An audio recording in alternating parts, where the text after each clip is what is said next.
Bonjour tout le monde. Est-ce que vous allez bien? Oui. Ah, d'accord. Merci beaucoup. Est-ce que vous allez bien? Excusez-moi.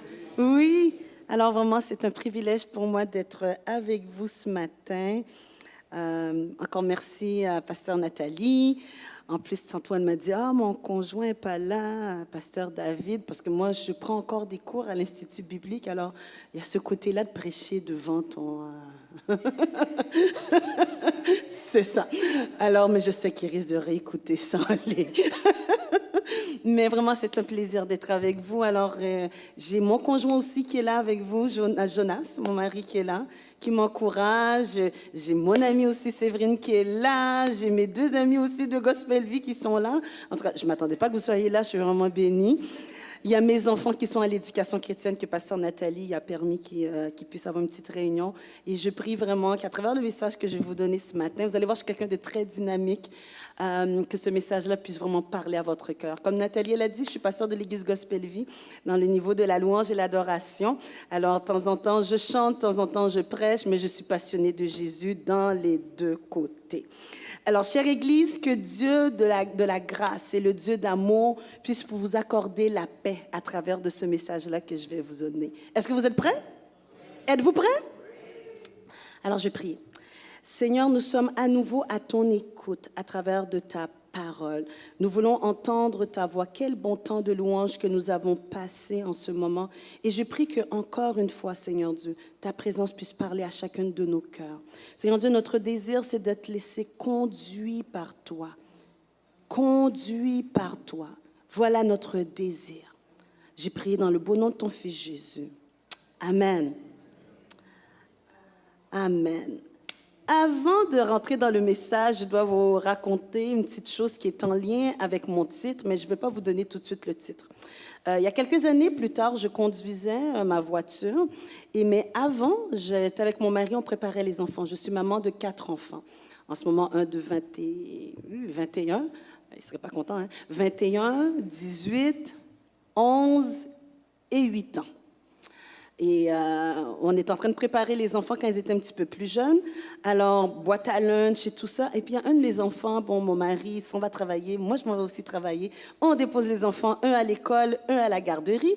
Et puis, par la suite, moi, je prends le pont Jacques-Cartier pour me rendre à mon travail.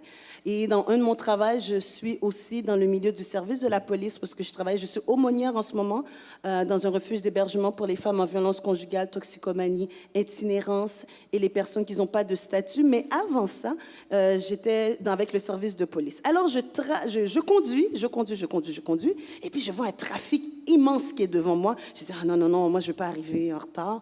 Alors, je prends un autre chemin. Quand je prends l'autre chemin, pour X raisons, je vois qu'il y a un policier qui est derrière. Sur le coup, moi, je me dis, moi, je sais que je suis en règle, il n'y a pas de souci. La police, en tout cas, je continue mon chemin. Il ouvre les lumières en arrière. Sur le coup, je sais que j'ai bien tourné, je n'ai pas tourné sur une lumière rouge, je sais que sur la rive sud, on peut tourner à droite. À Montréal, on ne peut pas tourner à droite. Alors, je sais que je suis correcte. Mais bon, écoute, je m'arrête. Et puis, il vient à côté de moi, et puis il me dit, Madame, est-ce que je peux avoir vos papiers? Votre permis et vos papiers d'assurance. Puis là, sur le coup, j'ai dit, OK, oui, qu'est-ce que j'ai fait de mal pour être en arrêt? Là, il dit, votre plaque d'immatriculation n'est pas payée. Vous roulez sans... Parce que vous n'avez pas... En tout cas, elle n'est pas à jour. Je me suis dit, mais non, c'est impossible, je ne peux pas avoir conduit mon véhicule pendant tout ce temps-là, puis je n'ai pas payé ma plaque. Puis, habituellement, mon mari et moi, on fait ça tout le temps ensemble. Là, sur le coup, il prend mes papiers, il repart. Avec sur le coup, je suis comme, mais non. Là, je sais que mon mari était lui aussi sur la route. Je l'appelle, je dis, mais chérie, écoute, je viens de me faire arrêter. Puis, je travaille dans le service avec le policier ici. Et puis, tu sais, puis là, sur le coup, je lui dis, mais attends, ma plaque n'est pas payée. Et je dis, mais comment ça? Et là, mon mari dit, non, la plaque est payée. En tout cas, il a scanné, puis la plaque, elle n'est pas payée. Alors, je suis quoi? Je suis coupable. Je suis coupable de quelque chose comme, Là, le policier, il revient. Là, je lui dis non. Là, mon mari dit, regarde sur le compte. Tu sais, quand tu payes par Internet, tu as la preuve que tu as payé. Je ne sais pas qu'est-ce qui s'est passé entre le paiement et la SAC. Ça n'a pas marché. En tous les cas, je montre ça au policier. Puis là, le policier dit, en tout cas, non, madame. Puis j'essaie de glisser pour dire, vous savez, on travaille dans le même service. J'ai quand même essayé. OK? Et puis lui, il me dit non, malheureusement, le genre de véhicule comme ça, quand il n'y a pas de plaque, puis vous êtes sur le rôle de promenade comme ça sur la rue, remorquage. On vous remorque sur place. Je ne peux même pas plaider ma cause. On vous remorque parce que si vous continuez à rouler, un autre policier peut vous prendre. Fait une voiture avec une plaque qui n'est pas payée, non, si c'était le permis, OK, c'était pas pour le permis, c'est une question de plaque. Là, sur le coup, quand il me dit remorquage, je dois rentrer travailler, il a bien vu qu'il y avait les sièges, parce que quand la police vous arrête, vous devez descendre toutes vos vitres. Fait qu'il voit bien un siège d'enfant et tout ça. Il est sans pitié! Même si on est dans le même service. Alors, sur le coup, je suis comme, oh mon Dieu, qu'est-ce que je vais faire? Là, il a dit, en tous les cas, je m'en vais il retourne en arrière, il prend mes papiers. Puis là, moi, je suis dans ma voiture, puis je suis comme, Seigneur, qu'est-ce qui se passe là? Je ne peux pas me retrouver sur la rue Iberville, au centre-ville de Montréal, pas de voiture. En tous les cas, j'étais vraiment démunie.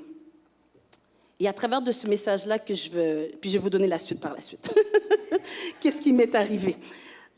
Mais ma prière ce matin est qu'à travers le message que je vais vous apporter, que vous réalisez que Dieu agira toujours en votre faveur, quelles que soient les circonstances et les obstacles qui arrivent devant vous. Dieu intervient toujours de façon spectaculaire dans des moments où ce que vous n'auriez pu jamais imaginer. Pourquoi? Parce qu'il vous aime, il m'aime, il veut sauver ses enfants et ses fidèles.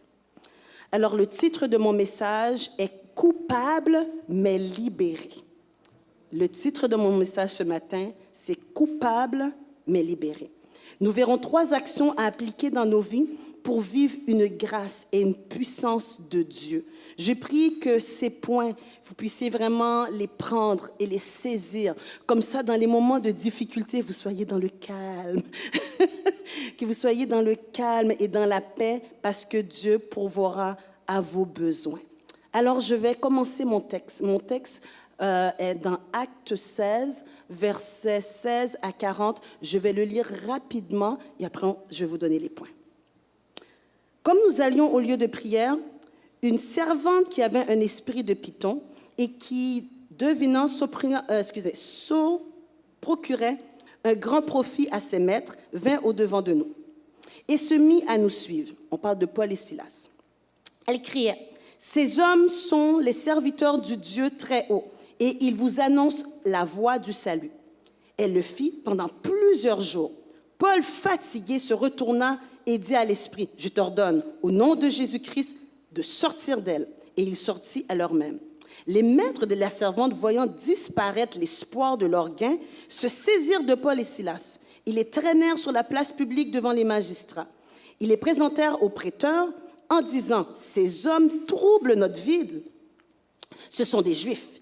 Ils annoncent des coutumes qui ne nous est permis ni de recevoir ni de suivre. Et nous sommes Romains. » La foule se leva contre eux et les prêteurs, ayant fait arracher leurs vêtements, ordonnèrent qu'on les batte de verges. Après qu'on les eut chargés de coups, ils les jetèrent en prison, en recommandant au geôlier de les garder sûrement. Le geôlier, ayant reçu cet ordre, les jeta dans la prison intérieure et leur mit des sceptres aux pieds. Vers le milieu de la nuit, Paul et Silas priaient et chantaient les louanges de Dieu. Et les prisonniers les entendaient. Tout à coup, il se fit un grand tremblement de terre, en sorte que les fondements de la prison furent ébranlés. Au même instant, toutes les portes s'ouvrirent, alléluia, et les liens de tous les prisonniers furent rompus. Le geôlier se réveilla, et lorsqu'il vit les portes de la prison ouvertes, il tira son épée et alla se tuer, pensant que les prisonniers s'étaient enfuis. Mais Paul cria d'une grande force, « Ne te fais point de mal, nous sommes tous ici. » Alors le geôlier, ayant demandé de la lumière, entra précipitamment et se jeta tout tremblant aux pieds de Paul et de Silas.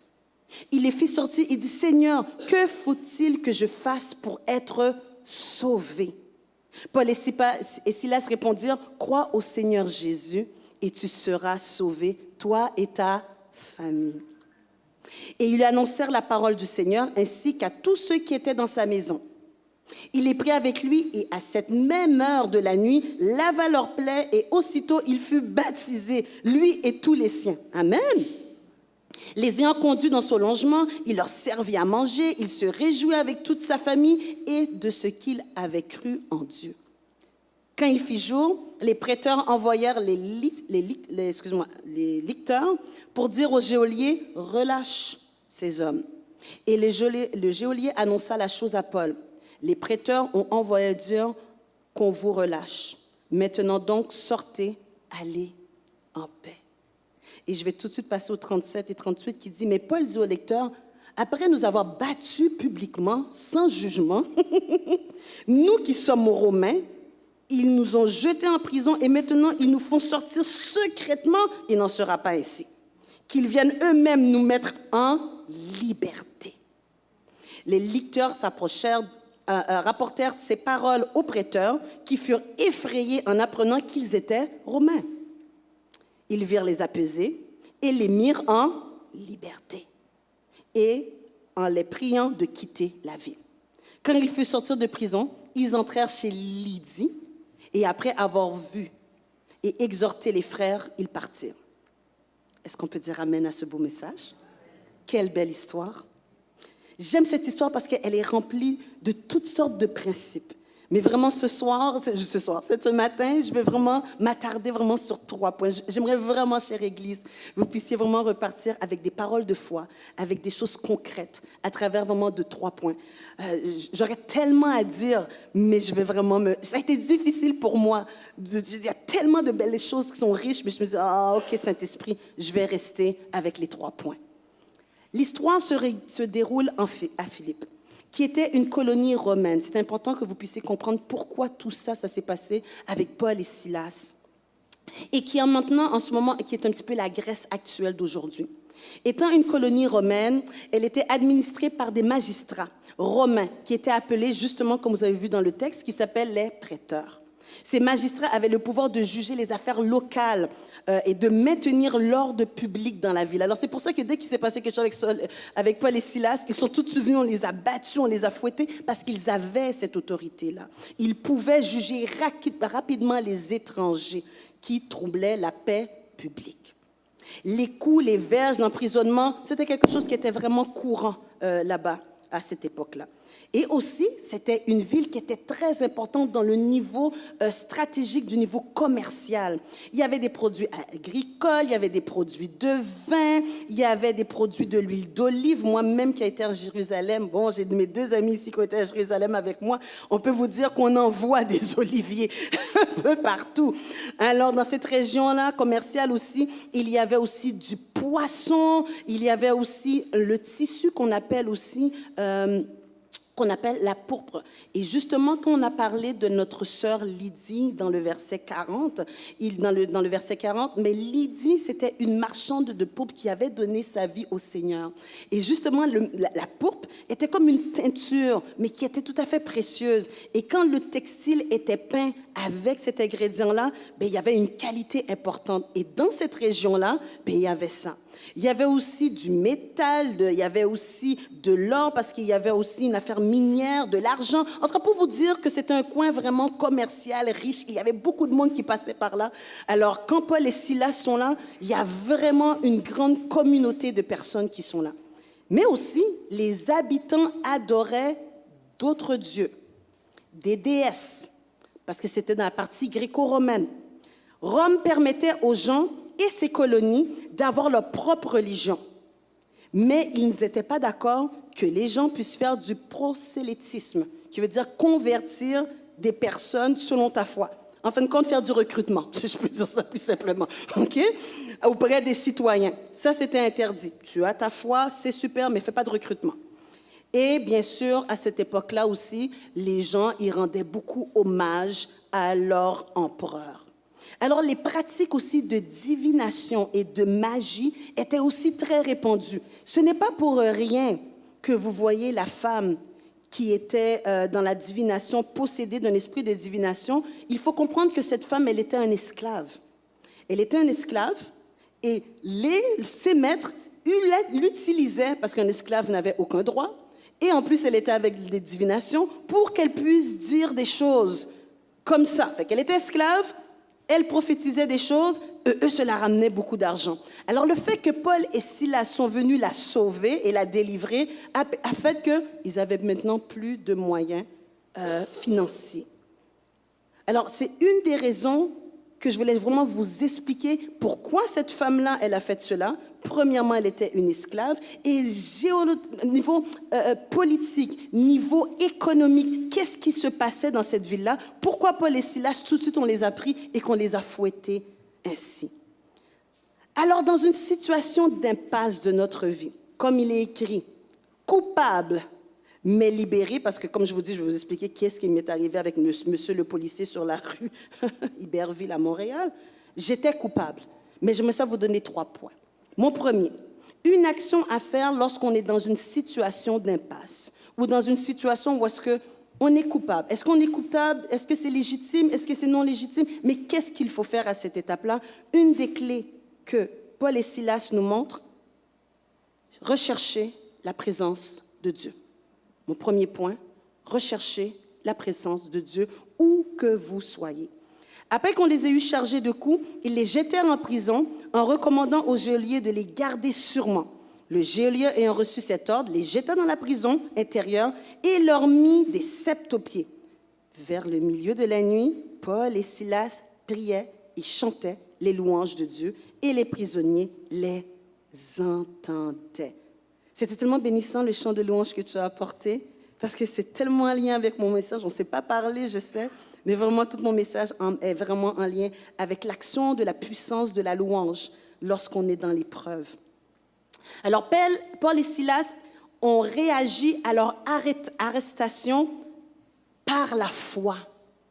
Ils ne se sont pas lamentés, mais ils ont préféré prier et chanter. La puissance de la prière et de la louange, vous ne pouvez pas savoir comment elle est incroyable. Et tout à travers les Écritures, que ce soit dans l'Ancien ou dans le Nouveau Testament, regardez qu'est-ce qui se passe quand un enfant de Dieu prie et quand un enfant de Dieu chante et loue son Dieu. Les chaînes sont brisées, les gens sont libérés. Il y a même des choses que même tes supplications, il n'y a même pas les mots qui sont... Tu n'as pas les mots tellement c'est difficile, mais Dieu vient interagir. Dans Psaume 145, 18, il est dit, « L'Éternel est près de tous ceux qui l'invoquent, de tous ceux qui l'invoquent avec sincérité. » La prière et la louange sont des moyens par lesquels les croyants peuvent expérimenter une dépendance de Dieu, une reconnaissance de Dieu, des bénédictions de Dieu et de voir sa grandeur se manifester. Et je sais que chacun d'entre vous, vous avez déjà expérimenté ces moments-là où est-ce que vous étiez dans des moments vraiment difficiles, mais vous avez adoré. La louange et l'adoration aussi sont des outils vraiment puissants que Dieu nous demande d'utiliser. Parce que c'est la clé, souvent, de notre victoire. Alors, en pratiquant la prière et la louange régulièrement, les croyants, nous cultivons une profonde relation avec Dieu. Alors, la lecture de la parole de Dieu aussi, elle est très bien, mais la louange, la prière, il y a quelque chose de connecté qui se fait avec Dieu. Dans ce passage, la prière et la louange de Paul et Silas, dans leur détresse, ont entraîné une intervention miraculeuse de Dieu, démontrant sa puissance, démontrant que lui, il est au-dessus des situations difficiles. Est-ce que je peux entendre un Amen?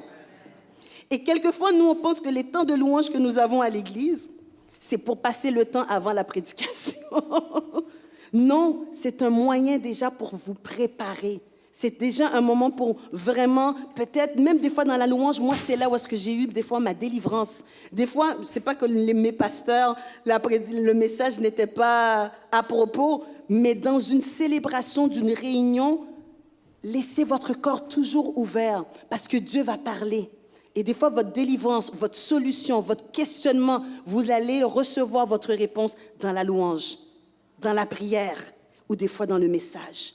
Alors, il faut toujours garder son cœur grand ouvert parce que vous ne savez jamais à quel moment où est-ce que Dieu va agir. Alors, toi, ce matin, dans tes moments de doute et d'injustice, quel est ton premier réflexe?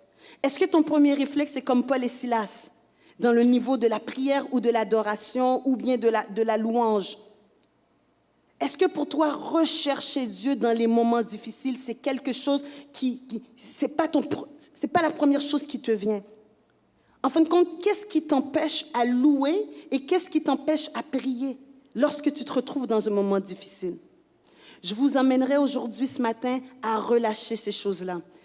En anglais, on dit « try Jesus ». Tu as essayé par tes propres forces, comme moi-même, comme je vous ai dit, mais c'est le policier, on travaille quand même dans le même service. Mais tu es fautif, ta plaque n'est pas payée. Qu'est-ce qui t'empêche d'adorer Dieu? Qu'est-ce qui t'empêche de te tourner vers Dieu? Qu'est-ce qui t'empêche? Alors, moi, je vous encourage. Je ne sais pas c'est quoi votre vie. Je ne sais pas quel est votre défi. Je ne sais pas qu'est-ce qui préoccupe votre cœur. Est-ce qu'on peut se dire qu'on va essayer de louer et d'adorer Dieu même dans la tempête? Je vous dirais ce matin, là, essayez ça. Quand vous allez partir d'ici dans votre voiture, remettez ça à Dieu. Je vais faire comme Paul et Silas. On m'a fouetté, on m'a mis en prison. Je ne sais pas comment je vais m'en sortir, mais Seigneur, je vais te louer puis je vais t'adorer pour ta grandeur. Et laissez Dieu intervenir dans votre situation. La puissance de la prière et la louange est une réalité qui est démontrée, comme je vous ai dit, tout partout dans les Écritures.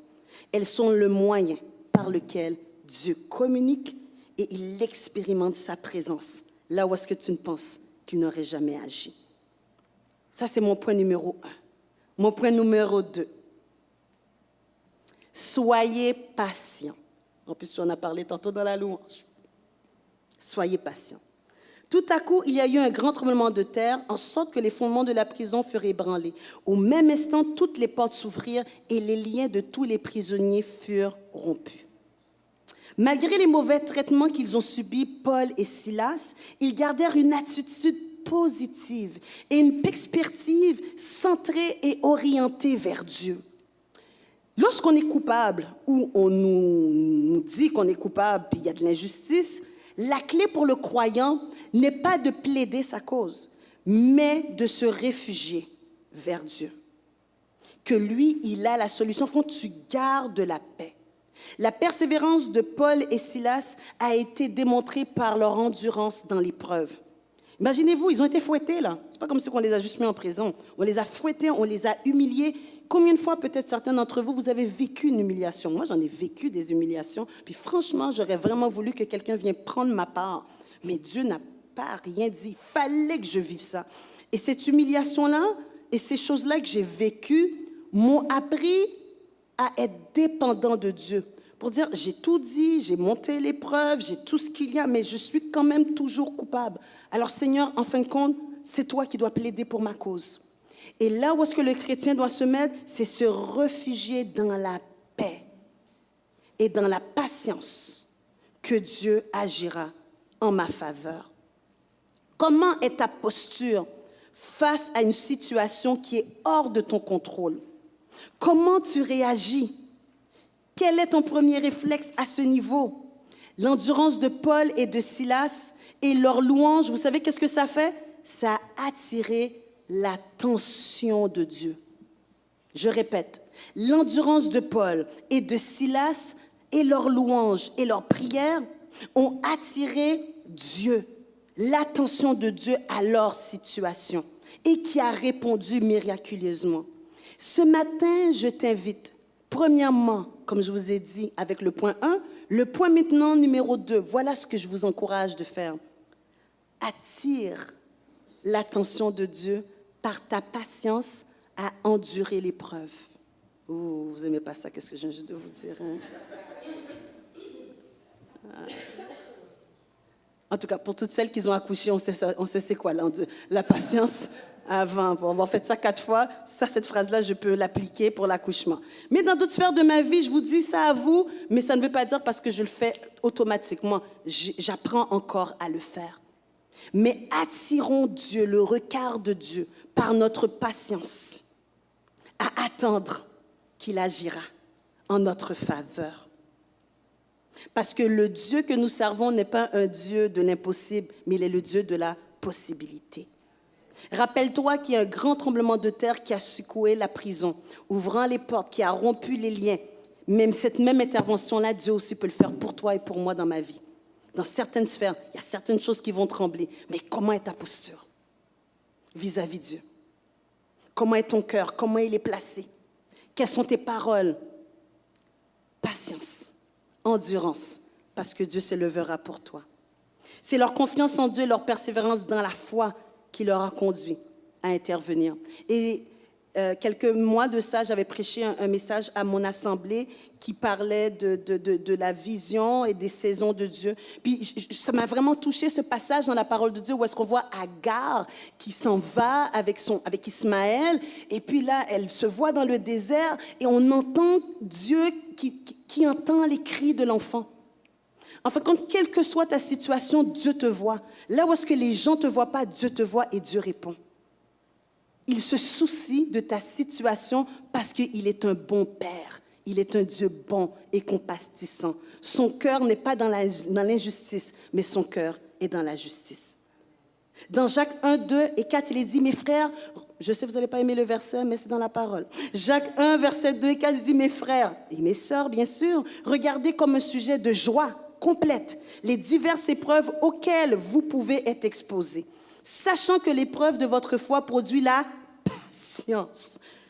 Mais il faut que la patience s'accomplisse parfaitement son œuvre, afin que vous soyez parfaits et accomplis sans faillir en rien. Alors Jacques encourage les croyants à considérer les épreuves comme une source de joie. Même je vous le dis là, puis même moi là, je suis comme oui, une source de joie. Ça, il faut vraiment avoir l'aide du Saint-Esprit. Mais parce qu'elles produisent la patience, elles produisent la maîtrise de soi, elles produisent les fruits de l'esprit dans nos vies. L'endurance dans les épreuves est un moyen par lequel notre foi est mise à l'épreuve, mais aussi qu'elle est renforcée, elle est affermie, elle devient mature et notre relation avec Dieu, elle se complète davantage et davantage. Est-ce que c'est bon pour vous pour le point numéro 2? Soyons patients. Oh, je ne vous ai pas assez entendu. Soyons patients dans l'épreuve, parce que Dieu entend, parce que Dieu voit et il agira. Mon troisième point, après on arrive à la fin. Laissez la justice de Dieu. Laissez la justice à Dieu. Et moi, j'aime ça, je dis pour moi, c'est garder courage. Au verset 35, il est dit, « Quand il fit jour, les prêteurs envoyèrent les licteurs pour dire au geôlier, « Relâche ces hommes. » Et le geôlier annonça la chose à Paul. Les prêteurs ont envoyé dire qu'on vous relâcha. Maintenant donc, sortez et allez en paix. Faire confiance à Dieu pour qu'il te rende justice en son temps. Je le répète, je l'écris en force dans mon papier ici. Fais confiance à Dieu pour qu'il te rende justice en son temps. Pas à ton temps, en son temps. Je le répète encore. Faites confiance à Dieu, qu'il te rend justice en son temps. Paul et Silas ont eu confiance à la justice de Dieu, même lorsque les circonstances semblaient totalement contraires. Leur confiance en Dieu leur a donné la force, la persévérance malgré l'adversité. J'aime le psaume 37 qui dit ceci, versets 5 à 6, qui dit « Recommande ton sort à l'Éternel, mets en lui ta confiance, et il agira. Il fera paraître ta justice comme la lumière, et ton droit comme le soleil à son midi. » En priant et en louant Dieu dans la prison, Paul et Silas ont manifesté leur confiance en Dieu, que Seigneur, je t'en prie, on te loue, on t'adore, mais que tu interviens ou que tu interviens pas, ça ne dérange pas. Nous, notre confiance, on la met en toi et tu interviendras comme tu le voudras. Parce que nous, ce qu'on a fait, il y avait cette femme-là qui avait besoin d'être délivrée, on l'a fait. On connaît les lois, on n'était peut-être pas supposé de faire ça. Recruter du monde en place publique. On comprend, il y a une raison pour laquelle on nous a mis en prison. Mais Seigneur Dieu, tu connais notre cœur. Cette femme, elle avait besoin de toi. Alors tu interviendras à ta faveur. Et Dieu l'a fait. L'intervention divine a eu tellement un grand impact qu'elle a emmené le gardien de prison qui a été touché, le geôlier. Donc la justice de Dieu ne touche pas uniquement toi qui reçois une faveur, qui reçois une délivrance. Elle touche aussi ceux qui voient l'intervention divine qui se produit dans ta vie et qui dit « Hé, Qu'est-ce qui se passe avec toi? I want to know more. Je veux en savoir davantage. Alors, l'intervention divine, là, voyez-vous, comme avec l'épreuve, là, comment vous n'aimez pas l'épreuve, là, mais c'est parce que l'épreuve fait que les gens vous voient dans l'épreuve, mais quand Dieu intervient dans votre épreuve, les gens disent, ah, mais comment t'en es sorti? Il faut que je te parle de quelqu'un qui s'appelle God. Alors, quand tu es dans l'épreuve, tout n'est pas juste toi. Il y a aussi les autres alentours. Tu risques d'être un témoignage vivant de la puissance de Dieu. Parce que quand tu souffres, les autres te voient souffrir aussi. Mais quand tu t'en sors, les gens aussi voient que tu t'en es sorti. Puis tout de suite, ils viennent te voir pour te demander qu'est-ce qui s'est passé. Et puis là, tu deviens une source de bénédiction et tu témoignes. Dieu est un défenseur des opprimés et des démunis. Il prend soin des veuves, des orphelins, des étrangers. Il prend soin de ceux qui crient à lui. Il y a un chant... c'est ma mère qui... non, c'est moi qui l'a composé. J'allais dire c'est ma mère, là, mais c'est moi qui l'a composé. Il y a un chant qui dit comme... Mais c'est dans les psaumes qui dit... Ô Éternel, prends mon âme, Dieu de miséricorde. L'Éternel est plein de compassion, il aime tous ses enfants. J'étais perdu et il m'a sauvé, mon âme retourne à ton repos. Car l'Éternel, mon Dieu, m'a fait du bien. Ça, c'est, je pense, c'est Psaume 145.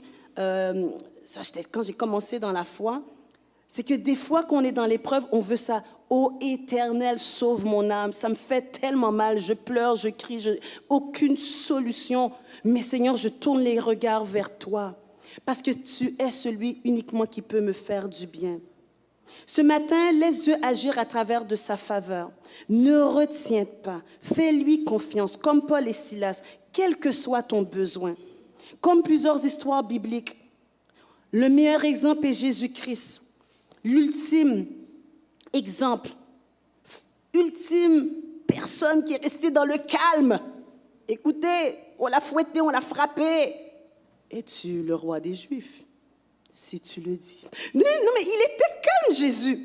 Malgré les fausses accusations, les insultes, la crucifixion, Jésus est resté calme et a pardonné ses bourreaux. Un peu plus tard aussi, il y a plusieurs exemples dans la Bible. Combien ici connaissent l'histoire de Joseph, vendu par ses frères, injustement emprisonné en Égypte? Madame Potiphar. Joseph a gardé la foi en Dieu. Finalement, Dieu l'a relevé, l'a élevé pour qu'il devienne un peu plus le sauveur de sa famille et pour l'Égypte.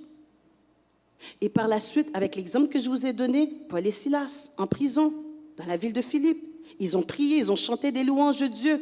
Au lieu de se lamenter, cela leur a conduit à leur libération miraculeuse. Alors pour toi ce matin, avec les 3 points, quand tu es dans les moments difficiles, quand nous sommes dans des moments difficiles, prends le premier réflexe, cherche Dieu. Deuxièmement, reste calme, dans la paix. Et troisièmement, laisse Dieu intervenir à ta faveur. Dans Ésaïe 30, 18, il est dit, « Cependant l'Éternel désire vous faire grâce. Il se levera pour vous faire miséricorde. Car l'Éternel est un Dieu juste. Heureux tous ceux qui espèrent en lui. » Église, je vous redonne cette parole pour vous. « Cependant l'Éternel désire vous faire grâce. Il se levera pour vous faire miséricorde. Car l'Éternel est un Dieu juste. Heureux tous ceux qui espèrent en lui. » Amen. Vous voulez avoir la suite de mon histoire, hein? J'arrive à la fin de mon message. Là. Oui, c'est ça. J'allais vous dire Amen, on se lève, est-ce qu'on peut aller? Mais je ne comprends pas la pasteur Nadine. Il faut nous donner ce qui s'est passé avec le policier. Alors, je termine avec le policier. Alors, pendant que le policier a pris mes papiers et tout ça, moi, j'étais dans la voiture. Et je vous avoue, mon premier réflexe n'était pas de louer et d'adorer le Seigneur avec le beau message que je viens juste de vous donner ce matin. Le cliché serait trop parfait. Non, je n'ai pas fait ceci. Pas du tout. Je n'ai pas loué, pas adoré, puis non, vraiment pas. Mais j'avais de la louange dans ma voiture quand j'ai traversé le pont Jacques-Cartier. Mais quand le policier est arrivé, je l'ai éteint. Quand le policier est en arrière, ce que j'ai fait, j'ai dit, écoute Seigneur, je lui ai montré la preuve,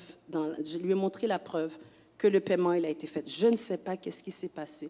Je ne peux pas me retrouver sans voiture. Là, l'humiliation totale, tout le monde passe sur Iberville. Là, tu vois, les gens, tu sais, il y a du trafic, mais on s'entend que le trafic, c'est à cause de moi, parce que les gens vont juste voir c'est qui est dans la voiture. Tu sais, tout ça, sur la rue Iberville, c'est une petite voie, là, tout petit. En tous les cas, l'humiliation et tout ça. Oh, puis je vais arriver en retard au travail. Alors, je suis dans la voiture, le policier est en arrière, j'ai déjà parlé à mon mari, fait qu'il a déjà raccroché. Fait que ce que j'ai fait, j'ai dit, Seigneur, franchement, est-ce que c'est nous, est-ce que c'est là, je ne sais pas, mais je t'en prie d'intervenir. Je ne peux pas me retrouver pas de voiture, on n'a pas les sous pour ça, on a des enfants, je ne peux pas. La soirée, ça, la fourrière et tout ça. J'ai dit non. Alors, dans ce cas-là, j'ai prié, je vous avoue, j'ai prié, mes fenêtres étaient descendues, les passants qui passent qui me regardent. C'est pour ça que j'ai fermé mes yeux, juste pour ne pas voir les passants qui me regardent. Fait que j'ai fait exprès, j'ai fermé. On est sur Iberville, là, les gens marchent et tout ça, et l'arrêt d'autobus. Alors, moi, je ferme mes yeux, puis je dis, Seigneur, je t'en prie, interviens à ma faveur. Je n'avais pas aucune adoration ou soupir, non. Tous les chants que j'avais entendus depuis le pont de Jacques-Cartier, on dirait que c'est rentré là, c'est sorti là. Je sais juste, Seigneur, interviens à ma faveur.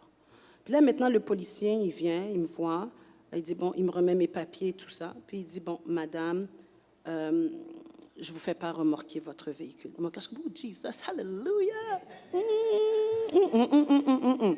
Mais il m'a dit, mais je vous donne quand même un billet de 445 $ parce que votre plaque n'est pas payée. Alors, j'avais entre la plaque, j'avais entre le billet 400 et quelques de dollars et parce qu'il a eu pitié de moi, il a vu le siège d'auto, il voit bien que je m'en vais, on est dans le même service, que je m'en vais justement là, mais pas de remorquage, puis que la voiture s'en va dans la filière. Est-ce que Dieu a intervenu en ma faveur? Oui. Est-ce que j'étais légèrement coupable? Ben oui, non, mais je ne me rappelle plus qu'est-ce qui s'est passé avec la SAC. Mais qu'est-ce que vous voulez qu'on dise à la SAC? On a eu un billet, le temps. On a payé le 400 et quelques de dollars de la plaque. Mais c'est pour vous dire, quelle que soit la situation, pour moi, Dieu a intervenu. Parce que je préfère 1000 fois payer 400 et quelques de dollars, je ne sais pas comment on l'a payé avec plusieurs versements, évidemment, que me faire prendre la voiture. Ça allait me coûter beaucoup plus cher. Une voiture dans une fourrière et tout ça, puis moi, je fais quoi? Alors, ça a été encore immense. Mais voilà mon résultat à moi. Quelquefois, il y a certaines choses que vous allez avoir dans votre vie qui va vous arriver. Si c'est à choisir, vous ne pouvez pas avoir le pain et le beurre, comme on dit. Il faut avoir un des deux. Alors, moi, j'ai peut-être eu le pain ou j'ai peut-être eu le beurre. Mais je ne pouvais pas avoir les deux. Mais dans ça, j'ai vu que Dieu a intervenu dans ma faveur. Parce que j'ai pu, il m'a dit quelque chose, il a dit au cas où qu'un policier vous arrête, gardez votre billet pour lui montrer, c'est le matin, 8h15 ou 16 du matin. J'avais toute la autre journée. Imaginez-vous ma voiture qui est stationnée dans la rue. N'importe quel policier peut la scanner, puis la prendre, puis va la remorquer. Mais ce que j'ai fait, c'est qu'arrivé au bureau, j'ai stationné à l'intérieur du service. Ils ne pourront pas quand même remorquer un véhicule dans le même service. Tu sais. Mais pour vous dire, voilà comment Dieu a intervenu à ma faveur à ce niveau-là. Et pour vous, ne soyez jamais fâchés de comment Dieu intervient. Parce qu'en fin de compte, Dieu fait toujours ce qui est bon. Puis il y a certaines choses où est-ce qu'on doit payer le prix. Il y a certaines situations où il y a eu un tort quelque part. Il y a besoin d'être fait. Mais moi, je travaille, comme je vous dis, dans un centre d'hébergement pour femmes. Et plusieurs des femmes, elles n'ont rien fait. Les femmes en violence conjugale, les femmes qui sont vraiment les enfants, parce que j'ai des enfants aussi, les enfants victimes de viol et tout ça. Ils n'ont rien fait, ils n'ont rien redemandé. Mais vous ne pouvez pas savoir si un jour vous rencontrez ces femmes-là, puis elles sont chrétiennes. Elles disent quand même, mais mon Seigneur est bon, mais mon Seigneur est fidèle. Pourquoi? Parce qu'il m'a permis d'endurer la souffrance. Mais à travers la souffrance, j'ai vu sa joie. Et j'ai vu la force qu'il me donne encore de tenir debout. Ça, c'est tout un témoignage. Parce que vous ne connaissez pas la souffrance que vos frères et votre sœur ont à côté. Mais qu'est-ce qui les tient debout n'est pas leur propre force personnelle, mais c'est leur Dieu qui leur donne ce courage de rester debout. Un appel en conclusion. J'aimerais ça faire ceci avec vous. Je vous inviterai à vous lever, c'est à l'équipe de louange qui pourrait venir. J'espère que la parole vous a parlé ce matin. J'aimerais ça vous demander tout simplement, vous avec Dieu, quelle action vous devez mettre en pratique pour que Dieu puisse agir pleinement? Vous le savez comment est votre condition. Vous le savez qu'est-ce qui vous fait mal, vous connaissez vos épreuves. Mais je veux vraiment vous encourager ce matin, que quel que soit ce qu'il vous arrive, Dieu voit, Dieu comprend. Et Dieu agira en son temps à votre faveur. Persévérez, lâchez pas. Moi, j'ai ma grand-maman qui a 99 ans. 99 ans. Elle a toute sa tête. Ah oui, elle a toute sa tête. Quand elle a besoin de me dire deux petites choses là, elle me dit, ah, ma petite, ah là, elle est là. Mais c'est une fidèle, elle prie, elle est là. Même si les os, elle a sa petite marchette, mais elle est là. Elle est là. Avant, elle était capable de venir à l'église avec sa petite marchette, mais elle ne peut pas. Maintenant, elle regarde ça en ligne. Ma grand-mère, 14 ans, avec un petit iPad. Tout est possible pour vous. Mais rappelez-vous une chose. Laissez Dieu vous montrer comment lui, il va intervenir à votre faveur. Ne déterminez pas, vous, comment vous voulez que Dieu agisse. Laissez-le faire. Alors, en mettant votre main sur votre cœur, je vais faire un appel pour toi. Combien ici, vous avez besoin, en fin de compte, avec les 3 points que j'ai donnés, vous avez besoin de rechercher la présence de Dieu lorsque vous êtes dans l'épreuve? Juste mettre votre main sur votre cœur si c'est pour vous. J'ai besoin de ça, Seigneur. Je reconnais ce matin que ce n'est pas vrai que je me tourne toujours vers toi. J'ai besoin, comme Paul et Silas, fouettés, battus dans la prison, enchaînés, mais j'ai besoin de rechercher ta présence. Ça, c'est pour les personnes numéro 1. Pour les deux, je fais un deuxième appel. Est-ce qu'il y en a certains d'entre vous, peut-être c'est pour être patient. Vous recherchez la présence de Dieu. Vous louez, vous adorez. Il n'y a pas de souci. Mais là, quand vous êtes dans l'épreuve, vous n'êtes pas patient. Parce que là, vous dites, ça n'avance pas assez vite. Seigneur, il faut qu'il y ait quelque chose qui se passe. Vous attendez pas. Je vous inviterai à mettre votre main sur votre cœur. Pour ce deuxième point-là, il est pour vous. Et le troisième, est-ce qu'il y en a, c'est laisser la justice à Dieu. Il faut que tu relâches. Il faut que tu gardes courage. Tu ne peux pas. Tu ne peux absolument rien faire dans la circonstance. Qu'elle soit juste ou qu'elle soit injuste. Il faut que c'est Dieu qui agit. Mets ta main sur ton cœur si c'est pour toi que tu as de la difficulté à laisser la justice de Dieu agir. Je vous inviterai tout doucement juste à élever la voix, à prier. S'il y en a, c'est dans le silence ou quoi que ce soit. Je passe une petite musique toute douce. Ah, le chant que vous aviez chanté. Tu es le chant que je chante. Vous pouvez juste le jouer. Puis j'aimerais ça vous laisser, vous et Dieu en ce moment. Parlez au Seigneur. Dites-lui, Seigneur, amène-moi à être plus patient. Seigneur, amène-moi à rechercher ta présence davantage. Seigneur Dieu, apprends-moi à laisser ta justice s'opérer. Yes, yes, yes. Pendant que la musique joue tout doucement, je vais vous lire Ésaïe 43:2 qui dit « Si tu traverses de l'eau, je serai moi-même avec toi. Si tu traverses les fleuves, ils ne te submergeront pas. Si tu marches dans le feu, tu ne te brûleras pas. Et la flamme ne te fera pas de mal. » Je répète, si tu traverses de l'eau, je serai moi-même avec toi. Si tu traverses les fleuves, ils ne te submergeront pas. Si tu marches dans le feu, tu ne te brûleras pas. Et la flamme ne te fera pas de mal. Alors le Seigneur est avec vous. Seigneur Dieu, je te remets, Seigneur Dieu, toutes ces personnes ici présentes et ma vie. Merci pour ta parole, parce qu'à travers de l'histoire de Paul et Silas, nous réalisons que tu interviens à chaque fois que tes enfants crient vers toi. Et Seigneur Dieu, on veut apprendre à rechercher ta présence. On veut apprendre à être patient, parce qu'il y a une protection divine qui vient lorsqu'on est patient en toi. Apprends-nous aussi à laisser ta justice se manifester dans les choses qui nous dérangent. Apprends-nous par ton esprit que nous puissions endurer par la foi à la manifestation de ta main sur nos vies et sur nos familles. Apprends-nous à être courageux en toi. Santo. Que la puissance de la prière vous accompagne. Que la protection divine de Dieu vous accompagne. Et je prie que vous ayez une foi renouvelée en Jésus dans cette saison dans laquelle que Dieu vous amène. Soyez bénis. Je vous laisse avec l'équipe de louange, avec le chant qui dit « Tu es le chant que je chante. Tu es la mélodie de mon cœur. À jamais et à jamais, le sujet de mes louanges. » Soyez bénis.